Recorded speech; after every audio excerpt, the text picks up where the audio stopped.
So at some point in a financial advisor's career, all financial advisors, I used to consult financial advisors, and I heard about this happening even when I was doing that, is we're likely to incur retired clients who have more than enough money to meet their lifestyle needs for the rest of their lifetime, yet they've got a hard time spending beyond just the basics, right?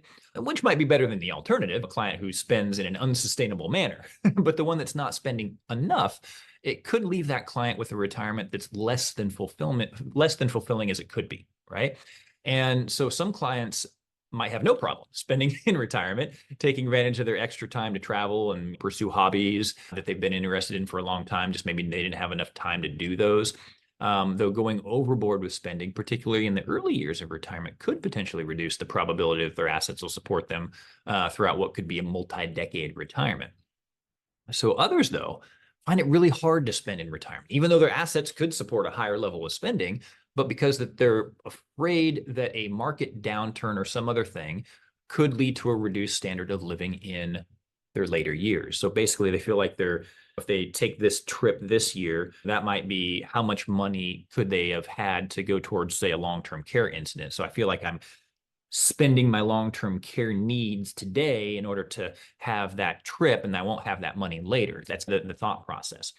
And while retirement's often described as one's golden years, the transition from working to retirement can be stressful for a lot of people, and both financially as they have to find a way to support their lifestyle needs without a regular paycheck coming in, but emotionally too, as they adjust to life without that day-to-day job. And I've got all the sources here cited. There's a gentleman that describes these challenges as disempowerment. So disempowerment would be as financially a retired individual will no longer be providing for the needs based on their own work, perhaps making them reluctant to spend down their assets. While professionally, they also no longer have the sense of purpose and esteem that can come from employment. So I always tell people in some of my workshops that if you think about it, retirement is fundamentally 180 degrees from what we've been doing our entire lives. Right? We've been working, getting a steady paycheck and saving our money.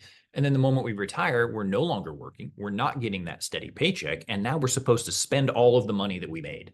So if you really think about that, yeah, that is a complete 180 from what we've been doing our entire life. And so sometimes that's a hard pill to swallow. And it's a hard thing to transition to make mentally, because if you think about it, even in some of the negative years, there's been a lot of positive years and a lot of negative years that we all have when we are investing. Well, some of those negative years, let's just think about like 2018, the market was down for the year, but it wasn't down much. And so if you're putting 10%, 15%, or whatever of your salary into your 401k or 403b or whatever retirement plan you've got at work, you might not have seen too many negative years. Even the negative years from a market standpoint could have technically looked like positive years on your statements because you're always putting money in. And so retirement for a lot of people could be some of the first times that they have really seen their account balance actually start to go down instead of going up. And yeah, that can mess with your head. So yeah, and a lot of individuals who find themselves either over or underspending in retirement, they might be basing those decisions on a few different behavioral biases. For example, so we're going to talk about a few different behavioral finance type issues here. Clients who overspend early in retirement might be engaging in what's called temporal discounting, it discounts future needs in place of present day needs and desires. So it's the opposite of not wanting to spend. And this can occur when an individual feels possibly disconnected from their future selves, and they prioritize their current needs and wants over saving, or in the case of retirees, restricting their spending.